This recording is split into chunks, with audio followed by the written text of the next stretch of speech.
This episode of Author Stories is brought to you by Athon Books.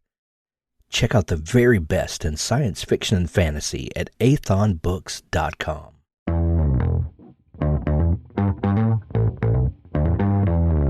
You're listening to the Author Stories podcast, bringing you the story behind the stories and the storytellers.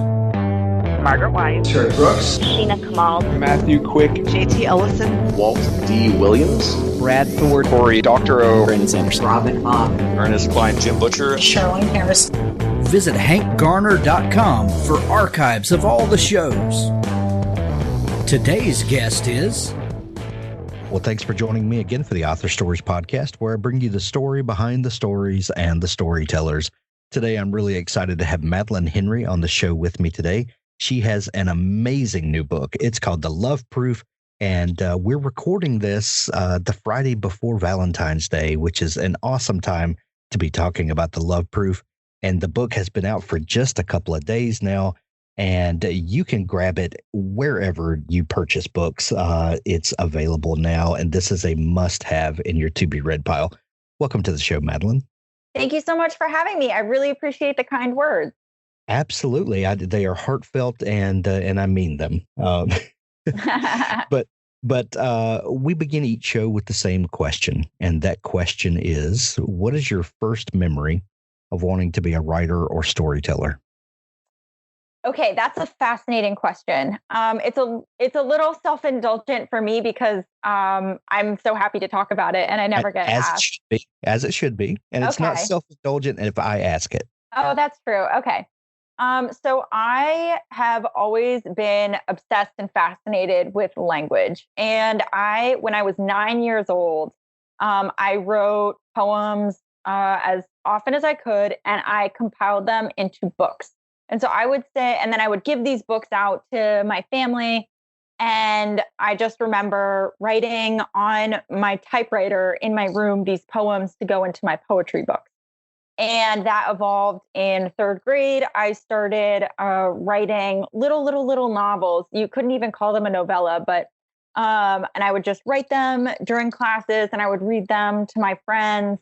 And I just remember I loved making people laugh. And The Love Proof is not a comedy, but I just loved interacting with people through my writing. And then those are two early memories. And then I just became more and more obsessed with it the older I got. I love it.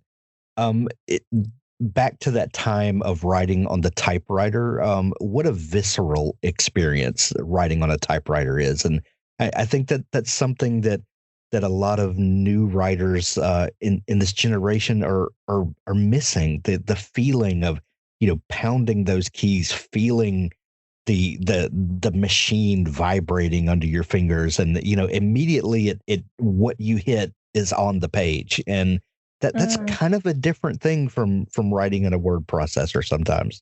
That's a fascinating point, because when you're working with a typewriter, the most active thing about that experience is your own mind and your own internal state and the invisible thing inside you that you're expressing. And then when you get to a computer, you're competing. What's inside is competing with the things that are coming at you, demanding for your attention. And so it takes away from the growth of the story inside you. Yeah. You would create these books, bind them, and I love that, because that is, when you have a kid that does that, they understand that the vehicle of the book is a special thing. And do you remember? Was there ever a time where you had sort of this awakening or this knowing that someone created these books? When you're little, you kind of think that books are ethereal and they just kind of show up out of nowhere. And then one day you realize that a person wrote this, and then, there were other people involved in the publishing and the binding of the book. And if these people can do that, then I can do that. It's sort of a doorway that opens in a way. That's fascinating. I think that I loved the binding and the paper. It's a very tangible aspect to what until then had been very intangible and internal. And suddenly it's real. you can touch it, you can see it. And there's something really brilliant and amazing about creating something that is then real, that was inside you. And I think that I understood that at an early age. And to the point of, when did I realize that there was a soul behind those words making them? That didn't come until much later as an adult. And now I look at books as windows into other people's experiences. And no, it's people write because they love it. It's a really hard path in a lot of ways. And so it's a people who have taken a lot of risks in their own life to express something that means something to them. And I really appreciate those as an adult. So as a kid who was fascinated with stories and with creating stories, then your natural progression is to wind up in finance. Yeah. What led you down that path? Yeah. So great question. And I think there are realities of life that everyone faces.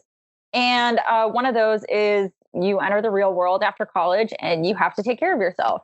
And I always wanted to be an author, but I was not when I was job hunting.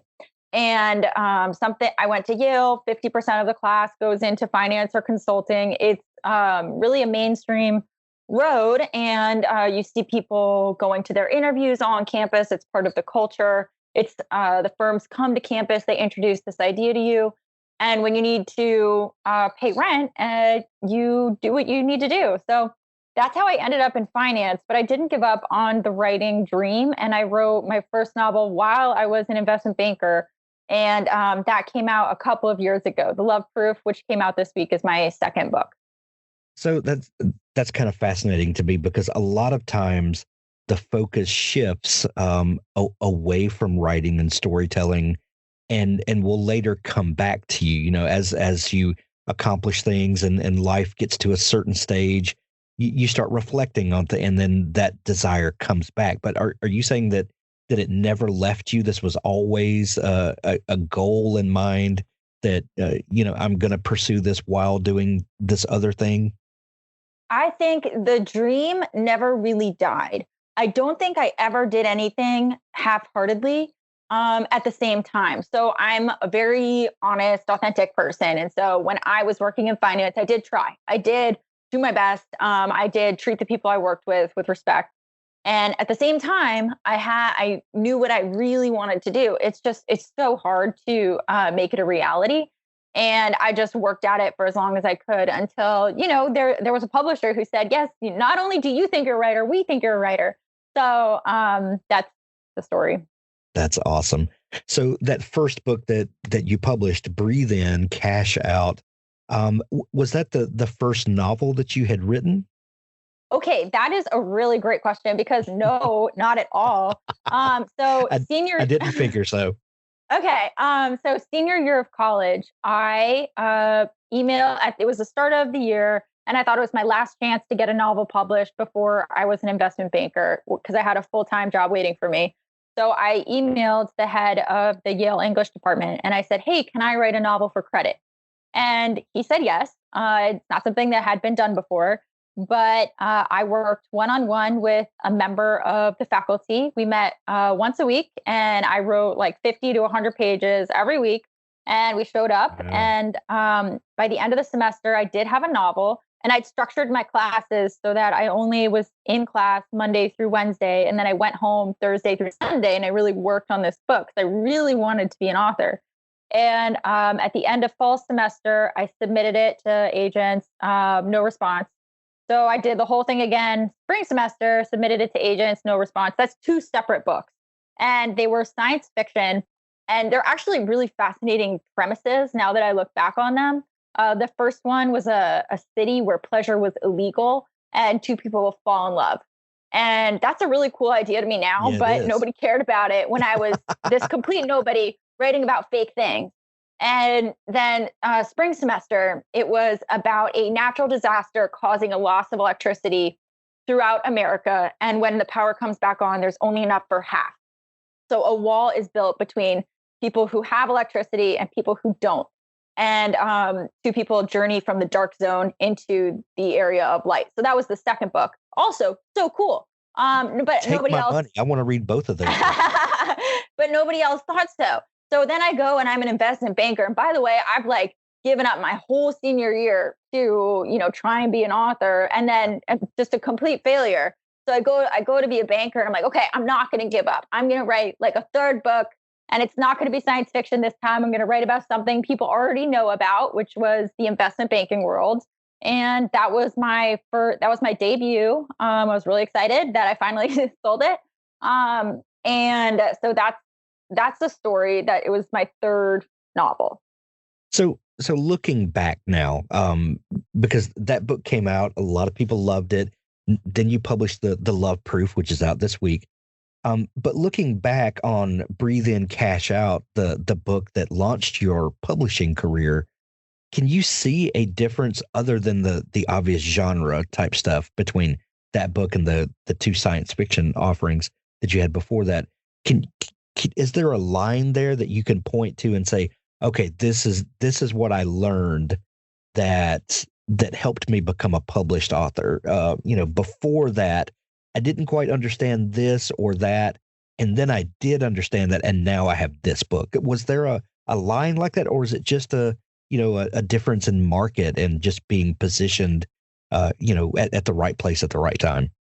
I think there are some differences other than topic, and one is amount of time. And so it takes a long time to write a book, and it takes a lot longer than you think it's going to take. Otherwise, you might not begin.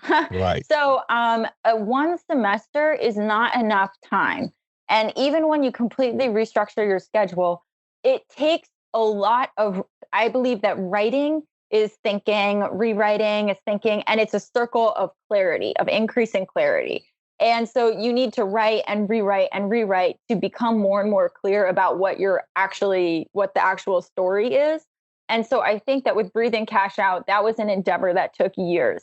And the novels in college it didn't have a long enough incubation period to get to that next level of clarity, of coherence, and of heart.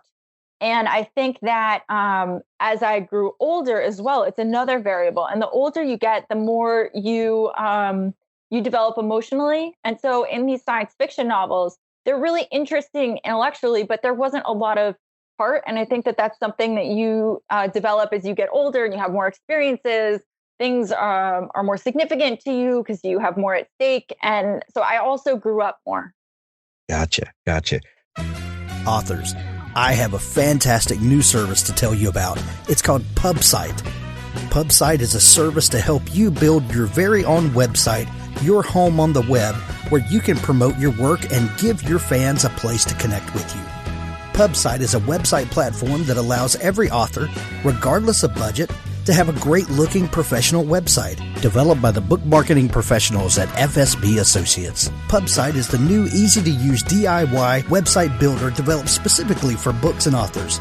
Whether you're an author of one book or 20, or a small publisher, PubSite allows you to build, design, and most importantly, update your website pain-free.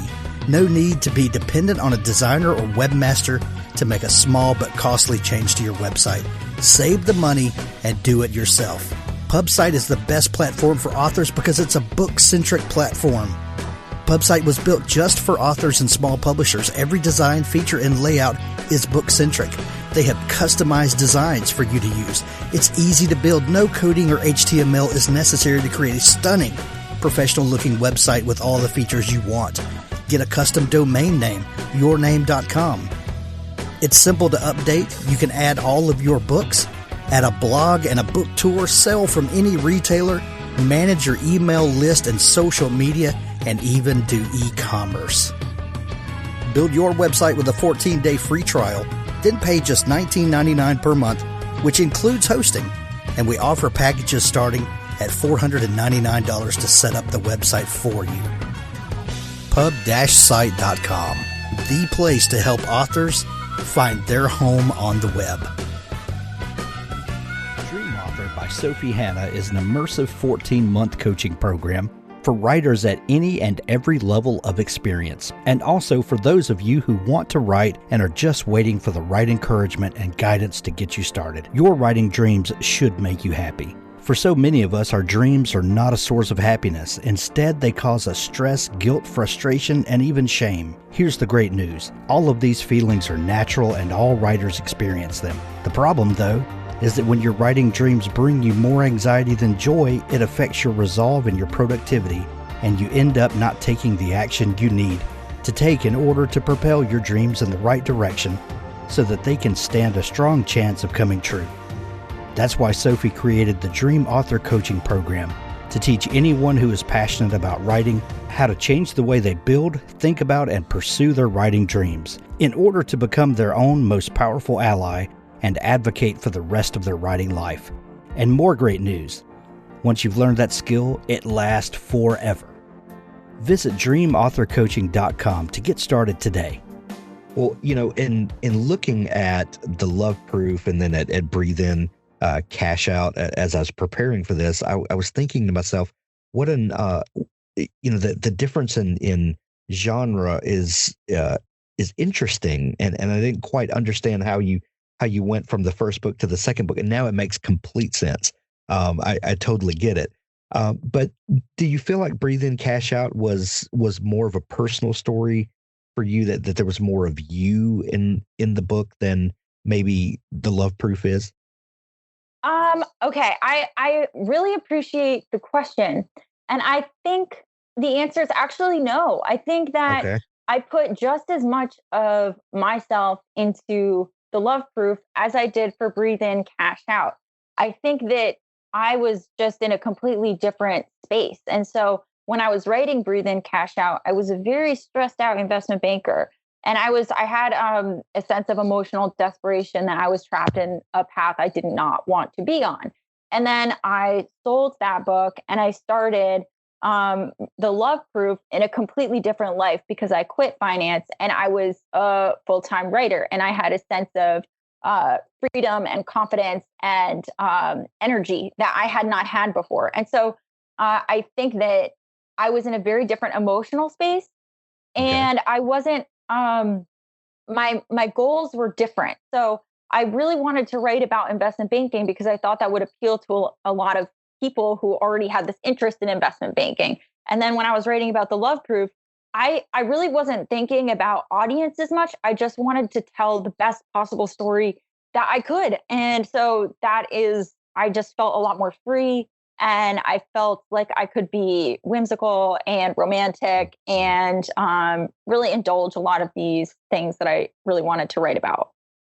Well, Madeleine, when you're doing any amount of reading about you and looking into your publishing career and all of that stuff, one thing that jumps out immediately is you also have a very passionate love for yoga. When and how did yoga come into your life, and how do you feel like that practice and that love of yoga has influenced where you are in your creative journey now? That's a wonderful question. I think that I found yoga while I was working in finance, and I loved it because it was the opposite of everything that I was doing. And yoga was a place where I was told to slow down, to be still, to care about how I felt. It was a place of kindness and nurturing. And I didn't have that in a very fast-paced, demanding career where basically you feel like a cog where your productivity is being wrung out of you like drops of water out of a damp towel. And it was, I loved it for the foil that it was to my life at the time. And I think that it created space in my life, whereas before I was packing things into a schedule. You have a free second, what can you use it for? You have a free minute, what can you use it for? And it was really a wonderful oasis. And so I found yoga during that time and I stuck with it. And it's been very important for me, just as a way to slow down. Gotcha. So do you draw a connection from your discovery of yoga to the wanting to or not the want to pursue your writing career, because that was always there, but do you draw a connection between your practice of yoga and your ability to tell the kinds of stories you are now, or do you feel like it opens up anything new to you that maybe you didn't have 10 years ago?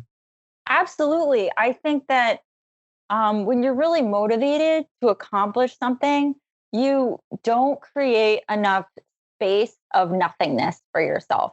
And I think that when you create a space of nothingness, that's exactly actually what you need to be in a state of relaxation enough to encourage the creativity and to do the things that you want to do. And so I was so motivated to be an author. Like I said, it's been my lifelong dream. Inexplicably, God just said, "Hey, Madeleine, you're going to want to be an author from like the time you're born, and you just that's your job to figure out how." And so I was really motivated, but I didn't take enough space of stillness and silence to have enough internal space for my mind to fill it with the depth of story, the depth of characters. And so yoga really creates space for you, and it creates slowing down. And I just didn't have that in my life beforehand. I went to Exeter, I went to Yale, I went to Goldman Sachs, and everyone is so obsessed with filling their day and filling their schedule. And if, people think you're lazy, if you're not busy constantly. And so it just created space, and then my emotions and mind filled it. Gotcha. After Breathe In, Cash Out, how did the Love Proof begin for you? I'm fascinated with the beginnings of books, because at one moment there's nothing there, that this book doesn't exist, the characters don't exist, and then either a character walks in, walks onto the stage of your mind, or maybe you read a magazine article and you start contemplating quantum physics or something, and then all of a sudden these characters populate these thought processes. How did this book begin for you?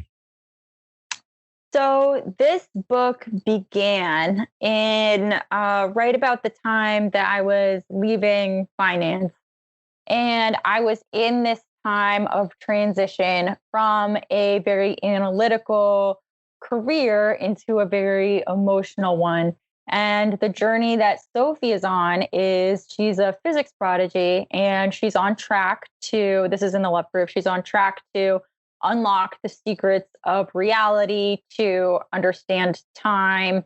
And she goes to college as a physics prodigy, and she falls in love. And she goes through a very radical and fascinating transition herself. And so I was drawing from this own transition I was going through, and I used that as fodder for her. And I think that writers are always drawing from their own lives. And so I see my experiences in her. There's some pretty heady concepts that you deal with in the book. Were there any certain things that you used to kind of bone up on some of these physics ideas, and how do you talk so effortlessly in the book about some of these things? It feels like it comes from a place of knowledge, or something that you're familiar with. That's really nice. Thank you. So I've always been fascinated by scientific concepts and physics concepts. So that's different from computation, which Sure. is not as interesting. And so I have always been a big reader, and I just went to the library a bunch in high school and before, and I would go down to the nonfiction section. Like I can see it in my brain. There are just all these books, and it's just beautiful silence. And I'm pulling the books off the shelf, and it's Michio Kaku, and then it's like the 500s or 600s. It's about the brain, and I'm just learning. And so I had all of these things that I had learned just because they were interesting to me, earlier in life, that just wove in seamlessly. And I love scientific concepts, so it was pretty easy for me to write about.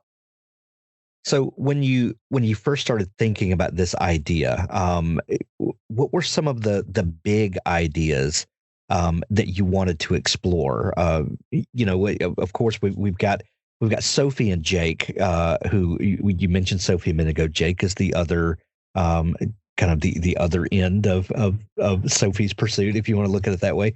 But what were some of the big idea concepts that you wanted to explore in this book? Absolutely. So Sophie arrives at Yale, and the mystery she wants to solve is, how can we see time? So she's thinking, okay, space and time are fused in a continuum. How come we can see space and we can't see time? And she really wants to be able to see it. And that's a new and interesting question that I hadn't seen anywhere before. And I was interested by it, and I thought readers would be. And she is fascinated with the flow of time, how it literally flows faster and slower at different points in the universe. And she's fascinated by the fact that although we feel time pass at a linear rate, maybe time itself is different. And so she's really interested in time, and you learn about it through her. And then, of course, she falls in love, and she becomes fascinated by love. And she has this emotional awakening as a young woman. And you watch her mind suddenly kind of fall quiet and her heart open up, and you just learn so much.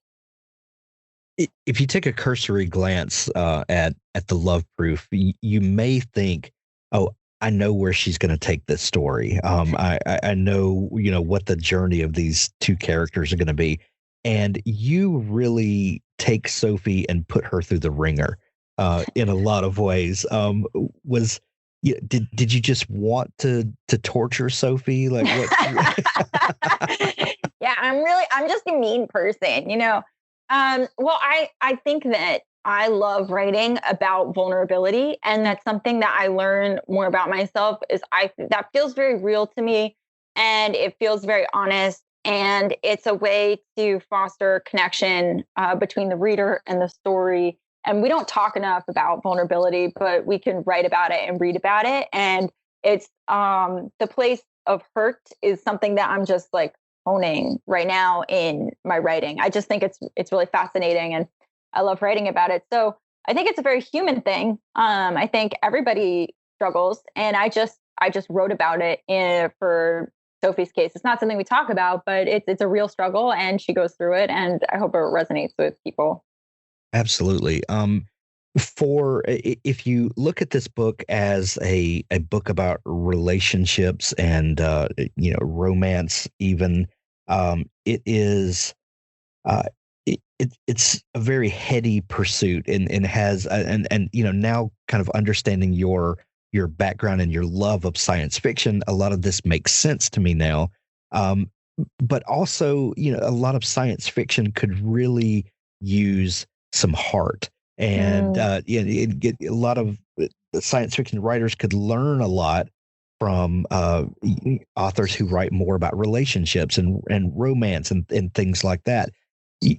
We talk a lot about genre, and a lot of times we get these great books that just don't fall exactly into one bucket or the other. And I understand genre is necessary when you need to find a book that you really want to read in the bookstore, but it doesn't always help. How do you feel about genre, and how do you feel about your writing, and where you fit? And do you think it's fair, to classify books purely as one thing or another? I love that question because I've never been asked it before. It was like 12 questions. I'm sorry. No, it's interesting.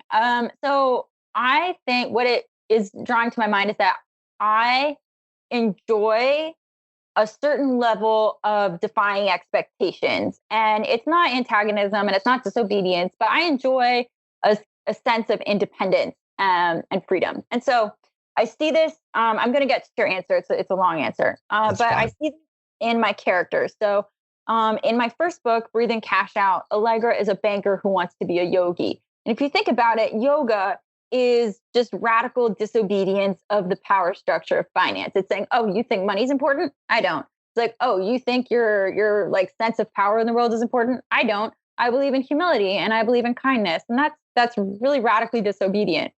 And in the love proof, you have Sophie, and everyone is telling her to be to use her mind to answer the questions that will advance mankind. And she's saying, oh, okay, you think knowledge is important. I disagree. I think feeling is really important.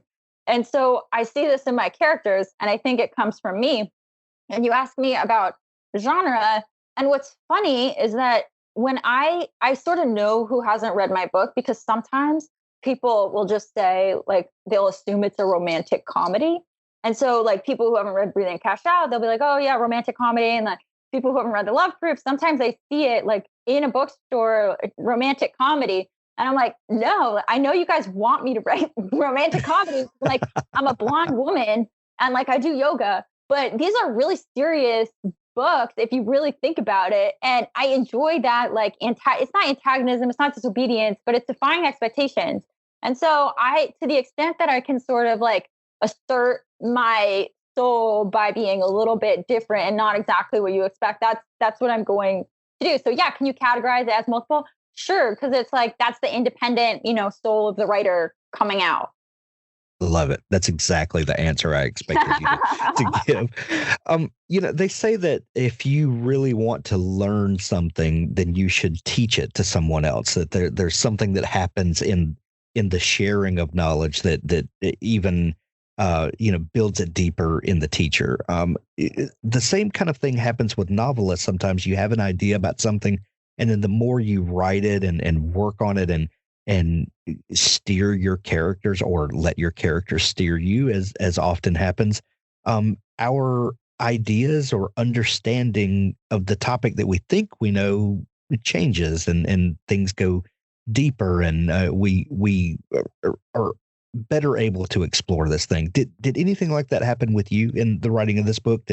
Were there feelings or thoughts about what you thought you knew about how these characters would behave, and at the end of the book now it's a different experience for you? Interesting.